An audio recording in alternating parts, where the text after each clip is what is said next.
الرحمن الرحيم. الحمد لله نحمده ونستعينه ونستغفره ونؤمن به ونتوكل عليه ونعوذ بالله من شرور أنفسنا ومن سيئات أعمالنا. من يهده الله فلا مضل له ومن يضلله فلا هادي له. ونشهد أن لا إله إلا الله وحده لا شريك له. ونشهد أن سيدنا وحبيبنا ومولانا محمدا عبده ورسوله صلى الله تعالى عليه وعلى آله وأصحابه وبارك وسلم تسليما كثيرا كثيرا. أما بعد فأعوذ بالله من الشيطان الرجيم.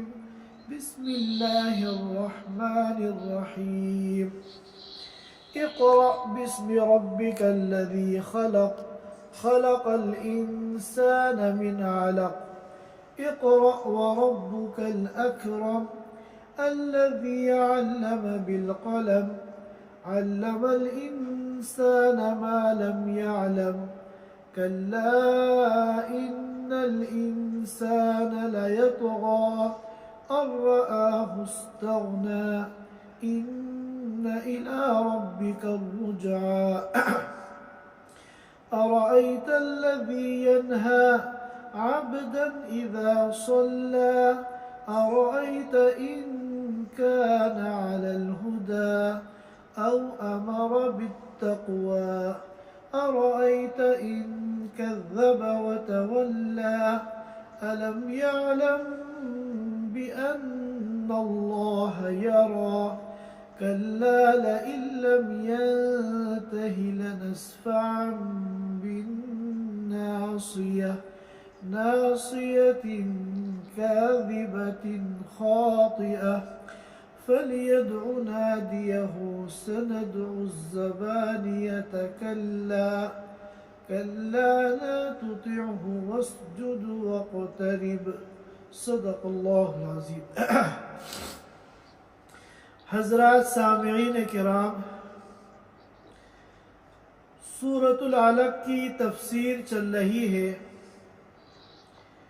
پچھلے ہفتے ہم نے اس سورت کی ابتدائی 5 آیتوں کی تفسیر سنی تھی اور یہ بات بھی ہمارے سامنے آئی تھی کہ سورۃ العلق کی جو پہلی 5 آیتیں ہیں یہ نزول کے اعتبار سے قرآن کریم کی اولین آیتیں ہیں.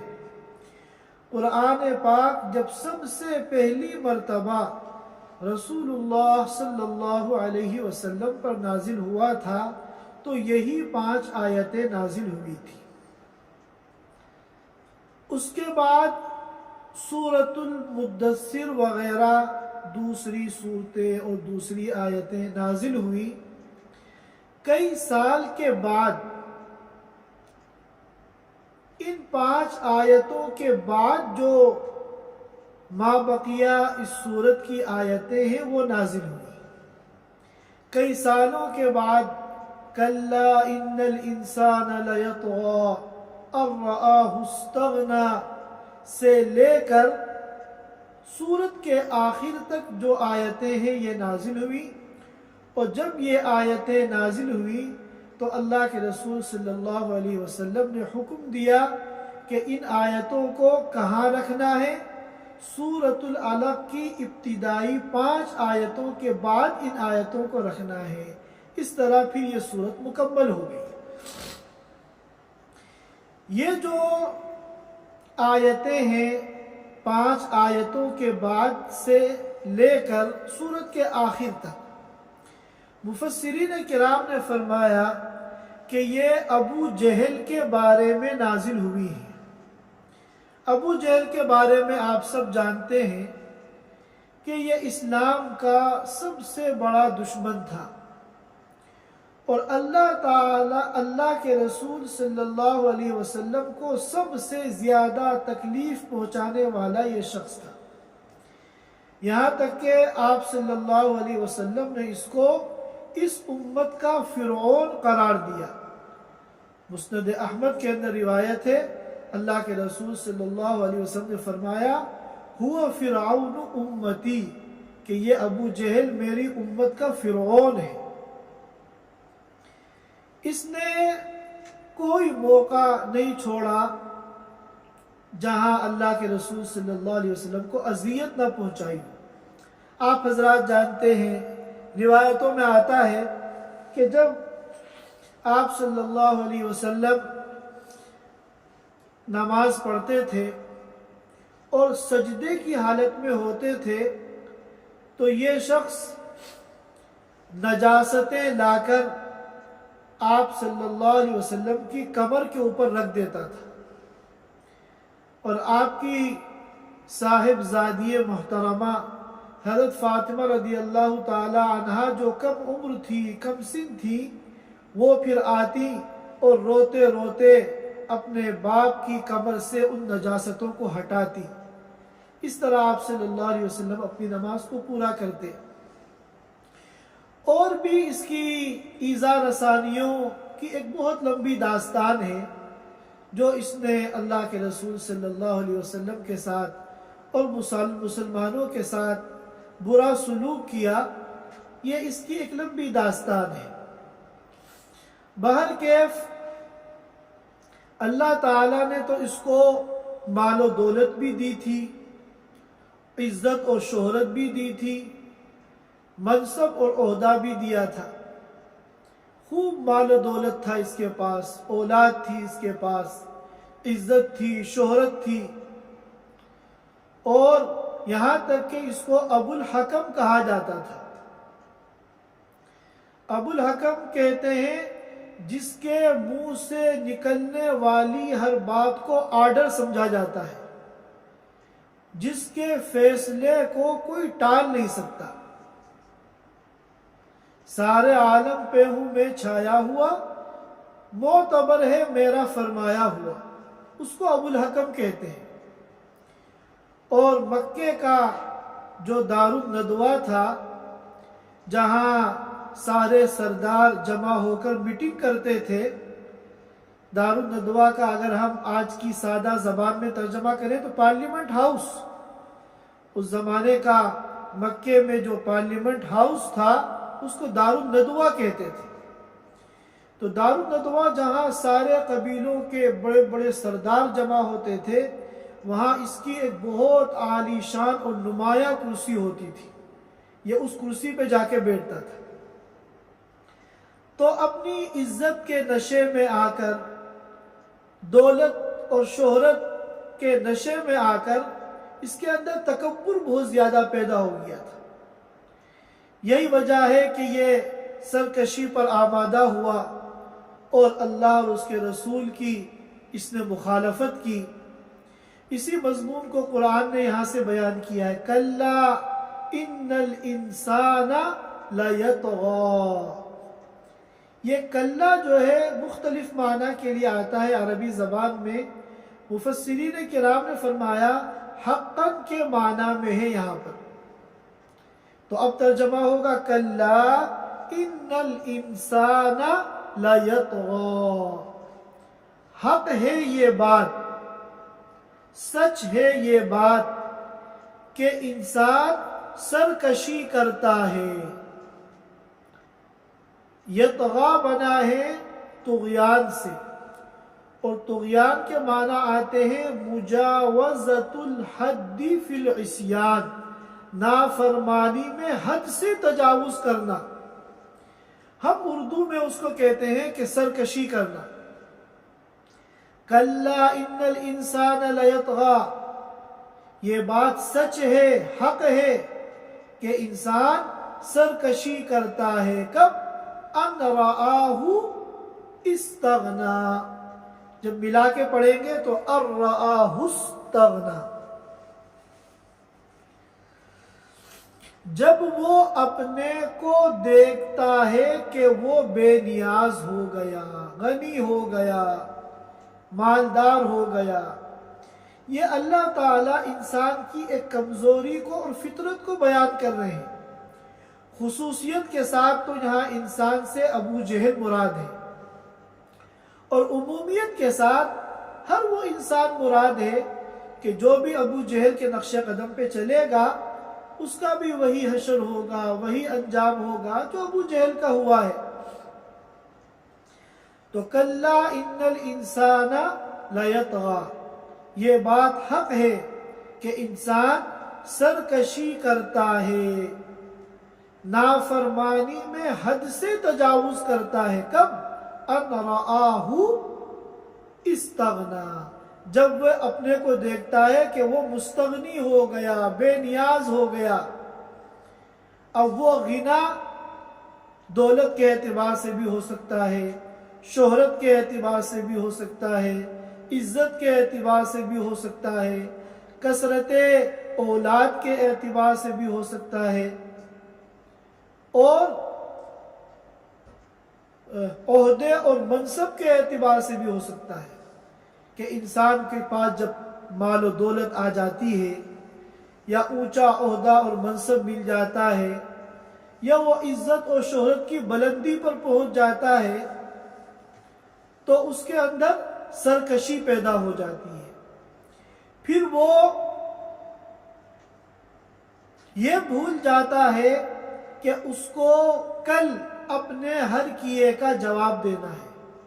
وہ یہ سمجھتا ہے کہ اب مجھے کسی کو اپنے کسی کام پر، کسی فعل پر جواب دینے کی کوئی ضرورت نہیں ہے۔ کسی کی ہمت نہیں ہے مجھ سے پوچھے کہ تم نے یہ کیوں کیا۔ ہر ایک تو مجھے جواب دے گا اگر میں سوال کروں گا، لیکن مجھ سے سوال کرنے کی کسی کے اندر ہمت نہیں ہے۔ تکبر اور سرکشی اس کے اندر پیدا ہو جاتی ہے۔ ہم دیکھتے ہیں دنیا میں ایسا بہت ہوتا ہے۔ تو اللہ تعالیٰ نے اس کا حل بتایا، ان الی ربک الرجعی، کہ بے شک تم کو اپنے رب کی طرف لوٹنا ہے اور اپنے ایک ایک عمل کا حساب دینا ہے۔ ٹھیک ہے، دنیا میں تم شہرت کی بلندی پر پہنچ گئے، مال و دولت تمہیں مل گیا، اونچا عہدہ اور اونچی کرسی تمہیں مل گئی، لیکن یاد رکھو ایک نہ ایک دن مرنا ہے۔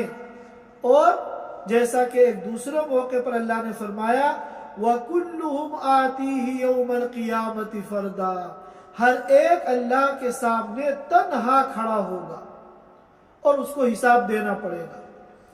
وہاں نہ اس کے چاہنے والے ہوں گے، نہ مال و دولت ہوگا، نہ عہدہ اور کرسی ہوگی، نہ عزت و شہرت ہوگی، کچھ بھی نہیں ہوگا، تنہا کھڑا ہوگا اللہ کے سامنے۔ وَكُلُّهُمْ آتِيهِ يَوْمَ الْقِيَامَةِ فَرْدًا۔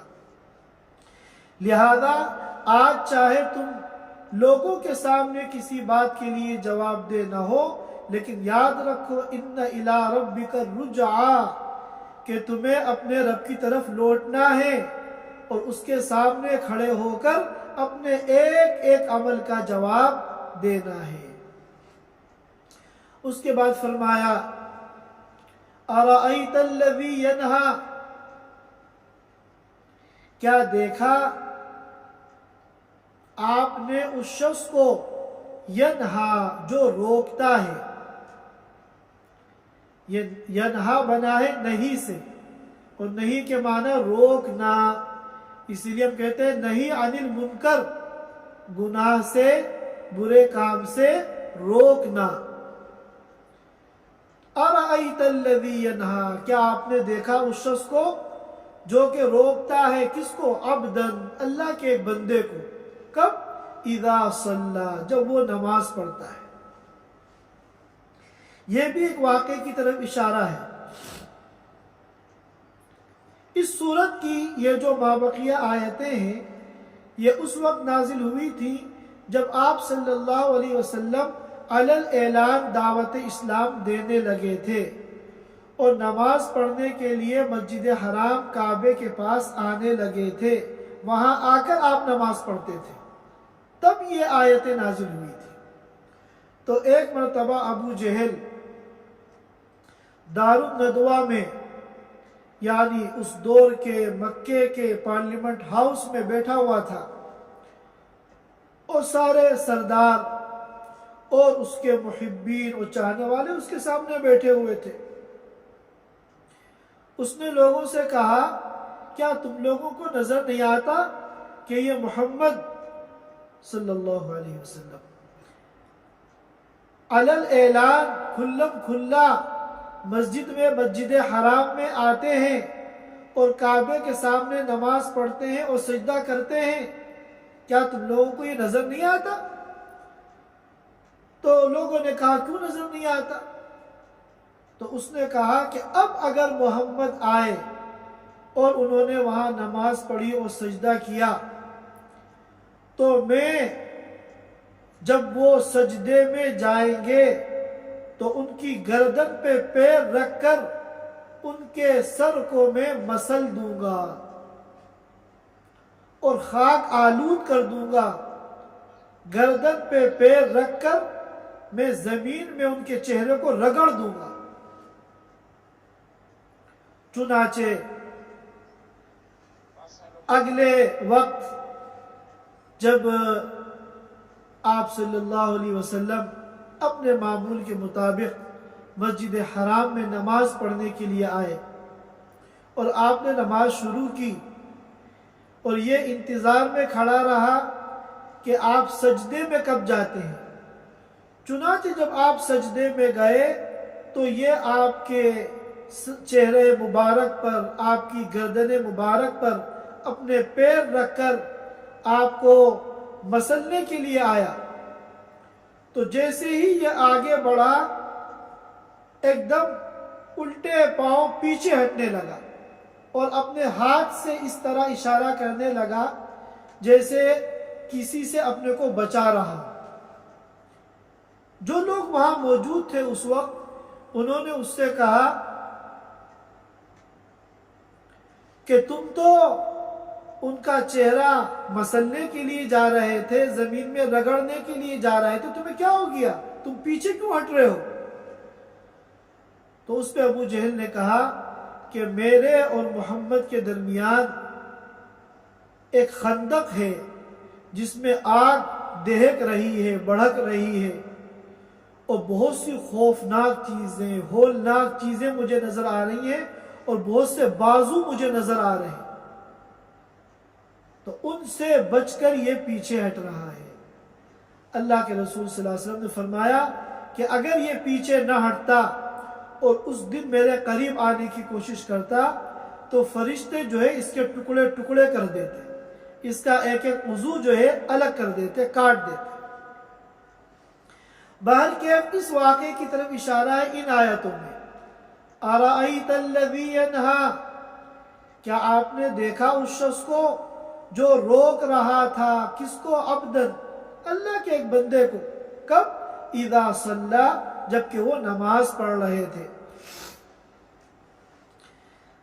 پھر فرمایا ارأیت ان کان علی الہدی، کیا خیال ہے تمہارا کہ اگر وہ نماز پڑھنے والا اللہ کا بندہ ہدایت پر ہو، راہ راست پر ہو، سیدھے راستے پر ہو، او امر بالتقوی، اور تقوی کا حکم دیتا ہو، یعنی وہ نماز پڑھنے والا جو بندہ ہے وہ کوئی مجرم نہ ہو، وہ کوئی خطا کار قصوروار نہ ہو، وہ ہدایت پر ہو اور تقوی کا اس کی باتیں بھی اچھی ہو، تقوی کا حکم دیتا ہو، تو پھر تمہارا اس کو روکنا اور اس کو پریشان کرنا اور اس کو اذیت دینا کہاں سے صحیح ہو سکتا ہے؟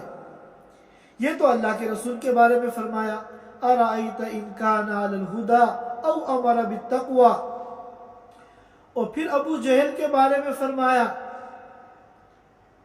ارأیت ان کذب وتولی، کیا خیال ہے تمہارا اگر یہ جو نماز پڑھنے سے روک رہا ہے یہ حق کو جھٹلانے والا ہو، وتولی، اور سیدھے راستے سے، ہدایت کے راستے سے روح گردانی کرنے والا ہو، پیٹ پھیرنے والا ہو۔ الم یعلم بان اللہ یرا، کیا اس کو نہیں معلوم کہ اللہ اس کو دیکھ رہا ہے؟ کیا اس کو نہیں معلوم کہ اللہ اس کو دیکھ رہا ہے؟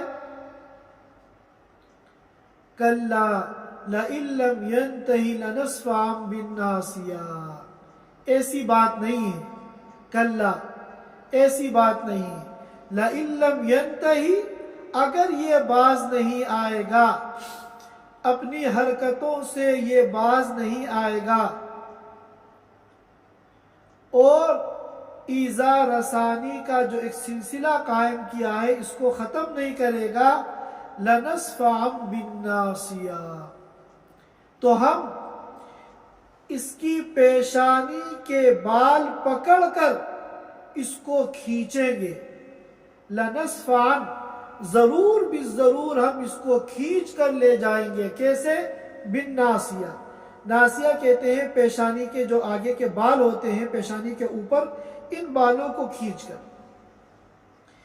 یہ دنیا میں بھی کسی کو ذلیل کرنے کا طریقہ ہے کہ جب کسی مجرم کو بعض مرتبہ پکڑ کر لے جاتے ہیں تو اس کی پیشانی کے اوپر جو بال ہیں ان بالوں کو پکڑ کے کھینچ کے لے جاتے ہیں، اور وہ ذلیل ہو کے پیچھے پیچھے چلتا ہے، کیونکہ اس کو پتا ہے کہ اگر میں زیادہ حرکت کروں گا تو بال اور زیادہ کھینچیں گے، تکلیف اور زیادہ ہوگی، تو وہ ذلیل ہو کر پیچھے پیچھے ساتھ ساتھ چلنے لگتا ہے۔ اب آخرت میں تو اللہ تعالیٰ ابو جہل کے ساتھ یہ معاملہ کریں گے ہی، لیکن دنیا میں بھی اس کا ایک ہلکا سا نقشہ لوگوں نے اپنی آنکھوں سے دیکھا۔ سن 2 ہجری میں جب غزوہ بدر ہوا تھا تو اس غزوہ بدر میں ابو جہل اپنے لشکر کو لے کر آیا تھا اللہ کے رسول صلی اللہ علیہ وسلم اور صحابہ کرام سے لڑنے کے لیے۔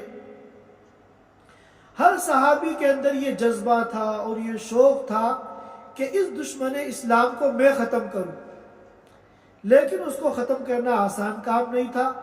ایک تو وہ بہت طاقتور تھا، لہیم شہیم تھا، اور اس کا جو اسلحہ تھا وہ بھی بہت اعلیٰ قسم کا تھا، اور یقیناً وہ سردار تھا، اس کے آگے پیچھے اس کے محافظ بھی تھے۔ تو 2 لڑکے تھے افرا کے بیٹے، ایک کا نام تھا معوذ اور ایک کا نام تھا معاذ۔ یہ کم عمر تھے، 16-17 سال کے۔ یہ غزوہ بدر میں شریک تھے مسلمانوں کے ساتھ۔ ابو جہل کو تو پہچانتے نہیں تھے، ان دونوں لڑکوں نے اس کو دیکھا نہیں تھا، لیکن اس کے بارے میں سن رکھا تھا بہت، کہ بہت بڑا دشمن اسلام ہے اور اللہ کے رسول کو اس نے بہت تکلیفیں پہنچائی ہیں۔ تو یہ دونوں بھائی معاذ اور معوذ یہ لوگوں سے پوچھتے پھر رہے تھے کہ ابو جہل کون ہے؟ تو لوگوں نے بتایا کہ وہ جو فلاں ہے وہ ابو جہل ہے۔ تو ان دونوں نے ابو جہل کو ٹارگٹ بنایا اور کسی طرح ابو جہل تک پہنچ گئے اور اس پر حملہ کر دیا، اور اس کو جو ہے ان دونوں لڑکوں نے موت کے گھاٹ اتار دیا، اور آ کے آپ صلی اللہ علیہ وسلم کو خوشخبری سنائی۔ آپ صلی اللہ علیہ وسلم نے خوشی کا اظہار فرمایا۔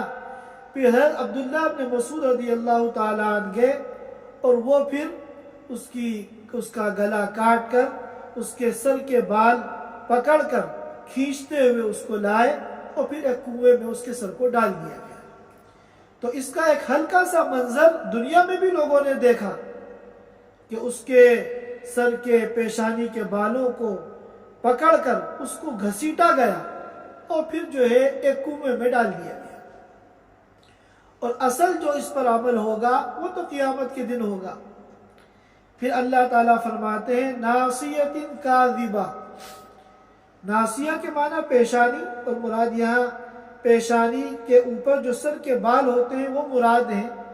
پھر فرماتے ہیں کہ یہ ایسی پیشانی ہے جو جھوٹی ہے، بعض مرتبہ جز بول کر کل مراد لیتے ہیں، تو پیشانی تو انسان کا ایک جز ہوتا ہے، تو یہاں ناسیہ بول کر مراد ابو جہل کی پوری ذات ہے کہ وہ ابو جہل کیسا ہے، قول کے اعتبار سے جھوٹا ہے، ناصیۃ کاذبہ، اور پھر آگے فرمایا خاطیہ، اور عمل کے اعتبار سے خطا کار ہے، قصوروار ہے، مجرم ہے۔ فَلْيَدْعُ نَادِيَهُ، چاہیے کہ پکارے یہ اپنی مجلس والوں کو۔ نادی کہتے ہیں مجلس کو، اور خاص طور پر نادی کا مطلب یہ ہے کہ وہ ایسی جگہ جہاں ایک نظریے کے لوگ اور ایک خیال کے لوگ جمع ہو جائیں اور بیٹھ کر گپ شپ کریں یا کوئی ایکٹیویٹیز کریں۔ چنانچہ آج بھی یہاں نادی جگہ جگہ پائی جاتی ہیں، وہاں لوگ کھیل کود بھی کرتے ہیں، ورزش وغیرہ کرتے ہیں۔ انگلش میں کہتے ہیں کلب، انگلش میں جو ہے کلب کہتے ہیں۔ تو یہ بھی ایک واقعے کی طرف اشارہ ہے۔ جب ایک مرتبہ ابو جہل آپ صلی اللہ علیہ وسلم کو پریشان کر رہا تھا اور نماز پڑھنے سے روک رہا تھا، تو آپ صلی اللہ علیہ وسلم نے اس کو ڈرایا اور کہا کہ تم جو یہ کر رہے ہو اس کا انجام تمہیں بھگتنا پڑے گا۔ تو ابو جہل غصہ ہو گیا کہ لگا تم مجھے دھمکاتے ہو، تم مجھے ڈراتے ہو، حالانکہ پوری وادی میں یعنی پورے شہر مکہ میں مجھ سے زیادہ بڑی مجلس والا کوئی اور نہیں ہے۔ سب سے بڑی مجلس اور سب سے پروقار مجلس جہاں سب سے زیادہ لوگ آتے ہیں وہ میری مجلس ہے، اور میں اگر ایک آواز دوں گا تو تمہارے خلاف یہاں لوگوں کی بھیڑ کر دوں گا، مجمع اکٹھا کر دوں گا، میرے پیچھے ایک بہت بڑی تعداد ہے لوگوں کی۔ تو اس کی طرف اشارہ ہے فَلْيَدْعُ نَادِيَهُ۔ اب اس کو چاہیے کہ اپنے مجلس والوں کو پکارے، جن کی تعداد پر اور جن کی کثرت پر اس کو گھمنڈ تھا، اب چاہیے کہ یہ اپنی مجلس والوں کو پکارے۔ سَنَدْعُ الزَّبَانِيَةَ، اس کو چاہیے کہ یہ اپنے مجلس والوں کو پکارے، اپنے ہم نواؤں کو پکارے، اپنے ہم خیال لوگوں کو پکارے، جن کے بارے میں یہ سمجھتا ہے کہ وہ ایک آواز میں جمع ہو جائیں گے۔ اور سَنَدْعُ الزَّبَانِيَةَ، اور ہم کس کو پکارے؟ ہم زبانیہ کو پکارے۔ یہ زبانیہ کیا ہے؟ یہ زبانیہ جو ہے یہ عذاب کے فرشتے ہیں، ملائکۃ العذاب، اور یہ جو زبانیہ ہے یہ جہنم کی پولیس ہے۔ زبانیہ جمع ہے زابن کی، اور زابن کہتے ہیں پولیس کو، شرطہ کو۔ تو یہ جہنم کی پولیس ہے اور عذاب کے فرشتے ہیں جن کو زبانیہ کہا جاتا ہے، اور یہ بنا ہے زبن سے زبانہ، اس کے معنی آتے ہیں دھکے دینا۔ چونکہ پولیس والے بھی جب مجرم کو لے کے جاتے ہیں تو دھکا دیتے ہوئے اس کو لے کے جاتے ہیں، اس لیے ان کو زبانیہ کہا جاتا ہے۔ اور اس کے بعد فرمایا کلا، ہرگز وہ بات صحیح نہیں ہے جو ابو جہل سمجھتا ہے کہ اپنے کو برحق سمجھتا ہے اور آپ کو باطل و گمراہ سمجھتا ہے۔ کلا، ہرگز یہ بات صحیح نہیں ہے۔ پھر فرمایا لا تطیعہ، اے نبی آپ اس کی اطاعت مت کیجئے، یہ نماز پڑھنے سے آپ کو روکتا ہے، آپ اس کی بات نہ مانیے، بلکہ آپ نماز پڑھتے رہیے۔ وسجد، اور آپ سجدہ کیجئے۔ وقترب، اور اللہ کا تقرب حاصل کیجئے۔ اور سجدہ جو ہے ہم سب جانتے ہیں کہ ایسا عمل ہے جس میں اللہ تعالیٰ کا سب سے زیادہ تقرب حاصل ہوتا ہے۔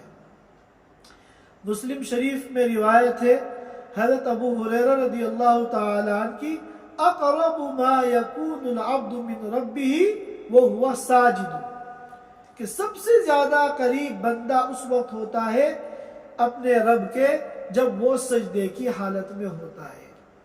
اب یہاں سجدے سے کیا مراد ہے؟ بعض حضرات نے کہا سجدے سے مراد ہے نماز، اور یہاں سجدے سے نماز کا سجدہ مراد ہے، اور ابن العربی فرماتے ہیں کہ بظاہر یہی زیادہ قول صحیح معلوم ہوتا ہے، کیونکہ نماز سے روکنے کا تذکرہ چل رہا ہے۔ جس پس منظر میں یہ آیتیں نازل ہوئی ہیں وہاں ابو جہل اللہ کے رسول کو نماز پڑھنے سے اور سجدہ کرنے سے روک رہا تھا، لہذا یہ سجدہ مراد ہے۔ اور بعض حضرات نے فرمایا کہ یہاں وسجد واقترب میں سجدہ تلاوت مراد ہے، کیونکہ یہ جو آیت ہے یہ آیت سجدہ ہے۔ مسلم شریف میں روایت ہے، حضرت ابو ہریرہ رضی اللہ تعالیٰ عنہ فرماتے ہیں کہ ہم آپ صلی اللہ علیہ وسلم کے ساتھ سجدہ کرتے تھے اذا السماء انشقت میں اور اقرأ بسم ربک الذی خلق میں۔ اذا السماء انشقت میں بھی آیت سجدہ ہے، وہاں بھی جب ہم پڑھتے تھے تو آپ صلی اللہ علیہ وسلم سجدہ کرتے تھے، اور اقرأ بسم ربک الذی خلق کی جو آخری آیت ہے یہ بھی آیت سجدہ ہے، یہ بھی جب آپ صلی اللہ علیہ وسلم نماز میں پڑھتے تھے تو ہم سب آپ کے ساتھ سجدہ تلاوت کرتے تھے۔ ایک مرتبہ ہم ان آیتوں کا ترجمہ دوبارہ سن لیتے ہیں۔ کلا ان الانسان لیطغی، یہ بات حق ہے اور سچ ہے کہ انسان سرکشی پر آمادہ ہو جاتا ہے۔ کب؟ ان رآہ استغنی، جب وہ دیکھتا ہے اپنے کو کہ وہ بے نیاز ہو گیا، مالدار ہو گیا، اونچے عہدے والا ہو گیا، عزت و شہرت والا ہو گیا۔ بے نیازی مختلف قسم کی ہوتی ہے۔ پھر فرمایا ان الی ربک الرجعی، یاد رکھو کہ اپنے رب کی طرف تمہیں لوٹنا ہے۔ ارأیت الذی ینہی، کیا آپ نے دیکھا اس شخص کو جو کہ روکتا ہے عبدا اذا صلی، ایک بندے کو، کب؟ جبکہ وہ نماز پڑھتا ہے۔ ارأیت ان کان علی الہدی، تمہارا کیا خیال ہے کہ اگر وہ نماز پڑھنے والا بندہ ہدایت پر ہو، او امر بالتقوی، یا تقوی کا حکم دیتا ہو، یعنی اچھے کام کرتا ہو، اچھی باتیں کہتا ہو، تو اس کو اذیت دینا یہ کہاں تک صحیح ہے؟ اور پھر فرمایا ابو جہل کے بارے میں ارأیت ان کذب وتولی، کیا خیال ہے آپ کا کہ اگر وہ سجدے سے روکنے والا، حق کو جھٹلانے والا ہو اور سیدھے راستے سے منہ موڑنے والا ہو، وتولی منہ موڑنے والا ہو۔ الم یعلم بان اللہ یری، کیا وہ نہیں جانتا کہ اللہ اس کو دیکھ رہا ہے؟ پھر فرمایا کلا لئن لم ینتہی، ایسی بات نہیں ہے کہ اللہ دیکھ نہ رہا ہو، اللہ سب دیکھ رہا ہے، اور ایک نہ ایک دن اللہ ضرور پکڑ کرے گا۔ لئن لم ینتہی، اگر یہ باز نہیں آئے گا اپنی حرکتوں سے، لنصفعا بالناصیہ، تو ضرور ضرور ہم گھسیٹیں گے اس کو پیشانی کے بالوں کو پکڑ کر۔ کیسی پیشانی؟ جو کہ جھوٹی ہے اور خطا کار ہے، مجرم ہے۔ ظاہر ہے کہ پیشانی تو جھوٹی نہیں ہوتی، یا پیشانی تو مجرم نہیں ہوتی، یہاں پیشانی بول کر ابو جہل کی پوری ذات مراد ہے۔ فَلْيَدْعُ نَادِيَهُ، چاہیے کہ وہ پکارے اور بلائے اپنی مجلس والوں کو، اور ہم بھی بلاتے ہیں سندع الزبانیہ، جہنم کی پولیس کو، عذاب کے فرشتوں کو۔ پھر فرمایا کلا، ہرگز وہ بات صحیح نہیں ہے جو ابو جہل سمجھتا ہے کہ میں حق پر ہوں اور محمد گمراہ ہے۔ لا تطیعہ، اے نبی آپ اس کی بات کو مت مانیے، اور وسجد، اور آپ سجدہ کیجئے، نماز پڑھیے، وقترب، اور اللہ تعالیٰ کا تقرب حاصل کیجئے۔ یہ ان آیات کریمہ کا ترجمہ تھا اور چند اس کی تشریحی مضامین تھے۔ اللہ تعالیٰ ہم سب کو علم و عمل کی دولت سے مالا مال فرمائے۔ وآخر دعوانا ان الحمد للہ رب العالمین.